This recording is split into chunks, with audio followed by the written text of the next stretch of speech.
Hi there, welcome to Switch Mania. I am Clarence and today we'll talk about the top 10 best Nintendo Switch 3D platformers. Developers have tried to make games that are just a little bit like Super Mario 64 since it showed everyone how good three-dimensional platforming could be. Even the plumbers struggled to follow up on that, but in his new Switch game, he is on top of his game. The list of possible 3D platformers is shorter than the list of possible 2D platformers, which is so long that it can be divided into the best 2D platformers and the best Metroidvanias on Switch. However, in the years since the Switch's release, the number of 3D platformers has grown. It could be argued that none of Nintendo's platforms had as many 3D platformers as the N64 did at the height of the genre. These collectathons, however, fell out of favor in the early 2000s, when games like Halo heralded the rise of first-person shooters on consoles. Still, every now and then, one appears to remind us of Banjo-Kazooie and Lover. Nonetheless, Switch has received some excellent examples of the genre. They may not all reach the incredible heights of the Italian gentleman's balloon ship,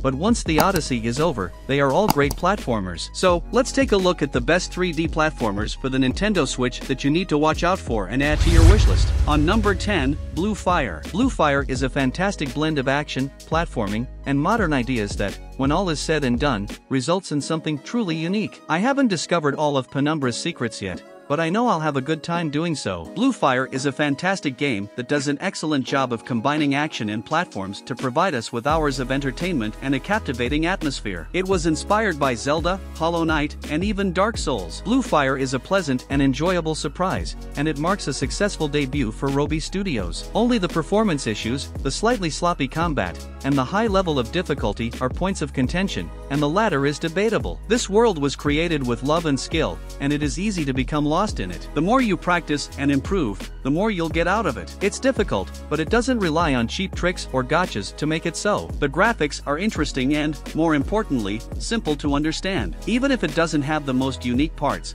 this is a fantastic overall experience. It's all about the gameplay, and once you're moving through the infinite space of the void stages, everything else fades away. On number 9, New Super Lucky's Tale. The camera in New Super Lucky's Tale, a good port of an underrated platform game, is much better. It's a little short and may not present much of a challenge to more seasoned gamers. If you already have it on Xbox One, there isn't much to make you want to buy it again. What makes it worth a look, however, is its uncanny ability to make you smile, which cannot be overstated in modern times. Obviously, New Super Lucky's Tale will not replace Mario as the best 3D platformer on the Switch, but it isn't far behind. New Super Lucky's Tale is a much simpler game from start to finish than the first. Any issues I had with the first game have been addressed in this new Nintendo Switch version. The game has a lot of charm and will keep you coming back for more. It's a lot of fun, and 3D platformer fans shouldn't pass it up. Even if you've never played a game like this before, it's simple enough to pick up and play right away. For those who have previously played similar games, it is just difficult enough to be enjoyable.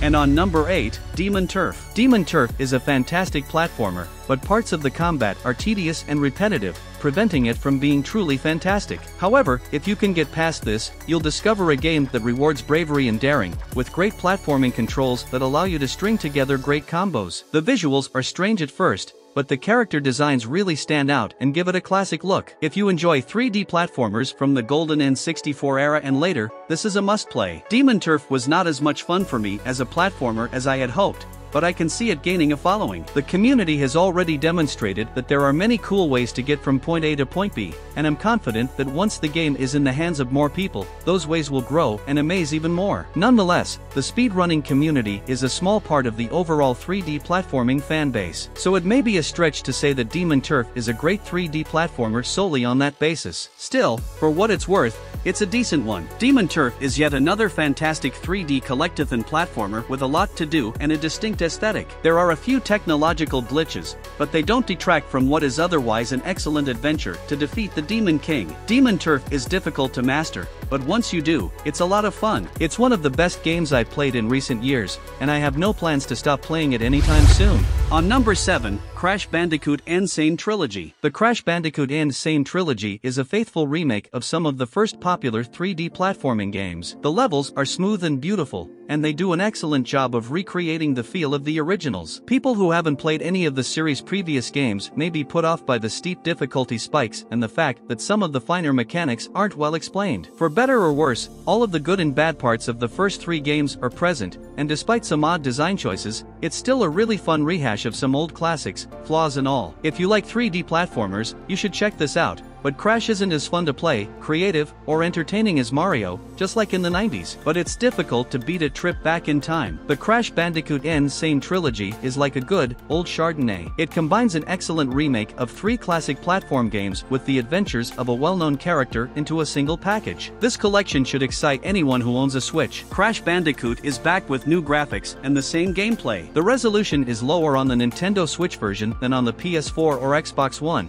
but the game still looks great, and I love that I can play it anywhere in portable mode. For the price, the Crash Bandicoot N Sane Trilogy gives you 3 fun platforming games that have been completely remade for the Switch. The first game's unification strategy makes it more difficult to play, but Cortex Strikes Back and Warped are fantastic. Because of the minor changes, the Switch's graphics style and performance are excellent, making this an excellent addition to the handheld's library. On number 6, Spyro Reignited Trilogy. Spyro Reignited Trilogy is an excellent homage to a classic video game series. It keeps what made the original games great while updating them for the HD era. The game has a few creaky parts that show its age, but this is because the developers tried to be as accurate as possible. The Switch version looks stunning and plays surprisingly well, so if you're looking for a classic 3D platforming game, you should definitely check it out. Spyro Reignited Trilogy is still a lot of fun. If you've been dying to play these games again for years, I believe they'll live up to your best memories. If you're new to the series, like me, you'll quickly realize why it was so popular in the first place. Even though it was released a long time ago, it is still a great platform game with a good mix of classic gameplay and new technological features. It looks and feels fantastic on the Nintendo Switch,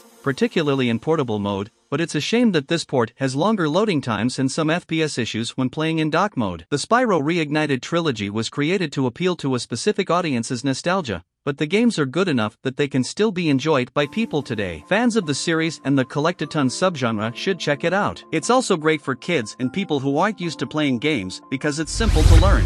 And on number 5, Crash Bandicoot 4, It's About Time. Crash Bandicoot 4, It's About Time for the Nintendo Switch is a good port of a great platform game with a ton of content. It may have the slowest frame rate and lowest resolution of any version of the game, but if you use the Switch as your primary console or want to play Crash Bandicoot on the go in handheld mode, it's still a fantastic game. Despite being difficult and time-consuming to complete, Crash 4 manages to be both a direct sequel to the original 90s trilogy and a modernized reimagining of the franchise. It has the potential to be the best Crash game ever made. If you haven't played Crash 4, this version is good if you don't mind the graphics being reduced. However, because of the reduced visual clarity and halved frame rate, it is slightly more glitchy and difficult. Crash 4, It's About Time, like all Nintendo Switch ports, has been modified to work on less powerful hardware. Nonetheless, the trade-offs are more than worth it in the end to get a great game with a ton of content that runs on the Nintendo Switch.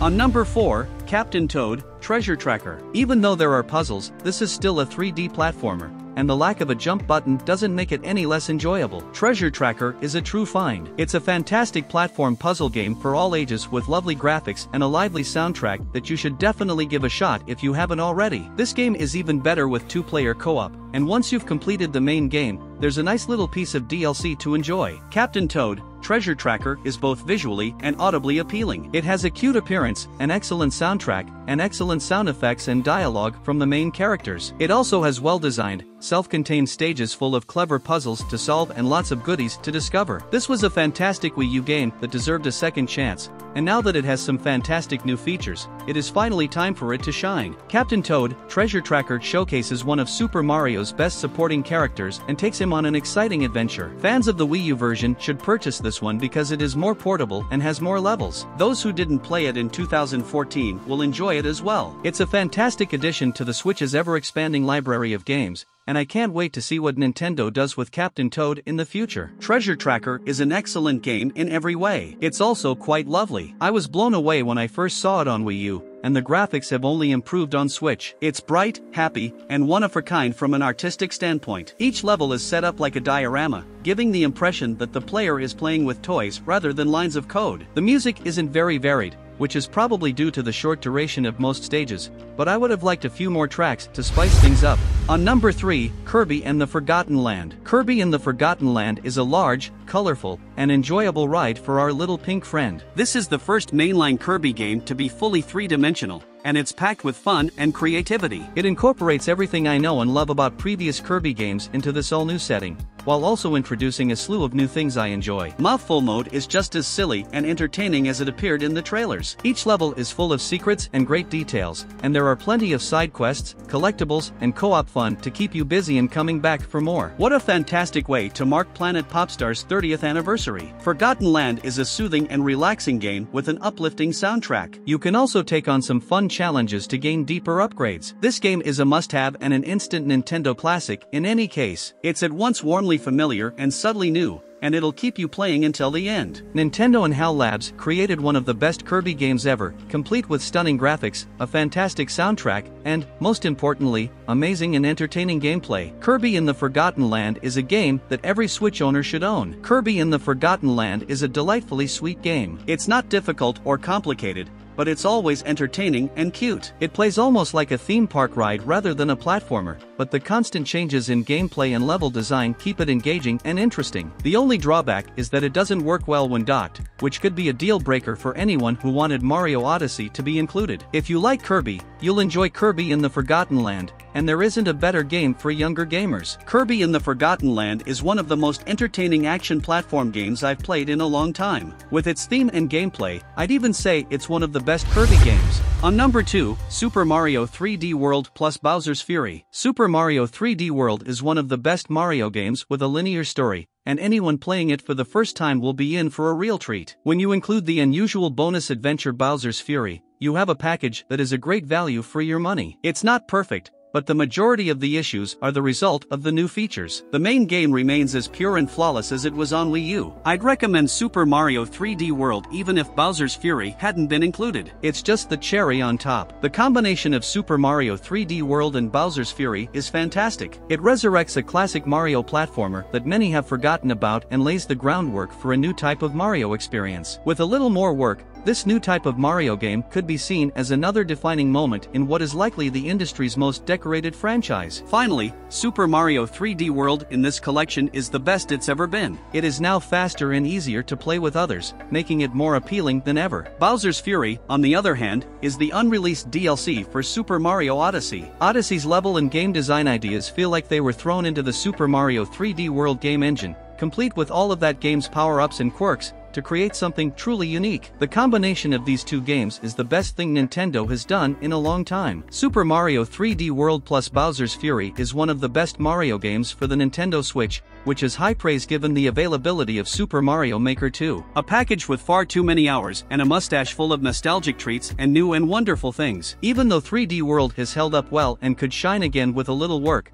Bowser's Fury may be the best Super Mario game of all time. When a game's only flaws are a few technical glitches and a shorter length, you know it's an absolutely mind-blowing title that should be the way the series moves forward from now on. And on our top 1, Super Mario Odyssey. For about a decade, I've had great 3D games with tight structures, but the foundation for this game dates back to Super Mario 64. It's a fresh take on Sandbox Mario. Cappy and his abilities are important additions that make the game feel new, and I can explore a variety of different lands. It takes on a life of its own, especially in the second half and after the credits, and demonstrates amazing design and development skills. It's also a great way to demonstrate the Switch and learn about Mario's three-dimensional charms. For those of us who have previously played Mario games, this is yet another special release that demonstrates why he is still the best. Each kingdom is full of character, clever goals, beautiful graphics, a fantastic soundtrack, and a plethora of ways to have fun. On one moon, I jump across tiny platforms with great precision, and the next, I dress up as a clown to cheer up a businessman. I never felt like I was simply checking boxes to increase my completion percentage. Even though I have collected every moon and purple coin in the game, I still want to play it. It's one of the most enjoyable and exciting games I've played in a long time, and it ranks alongside the best Mario games ever created. Super Mario Odyssey's sense of whimsy and charm is much appreciated in today's video game world. Whereas other games feel the need to give you too many things to do, people to kill, and towers to climb, Mario's latest journey around the world is content to keep things simple but creative. I probably wouldn't have cared about Super Mario Odyssey as a kid, but as an adult, I'll cherish it for years to come. Have I missed anything that you've really enjoyed? Let us know in the comments. Please remember to subscribe and I'll see you at the next one.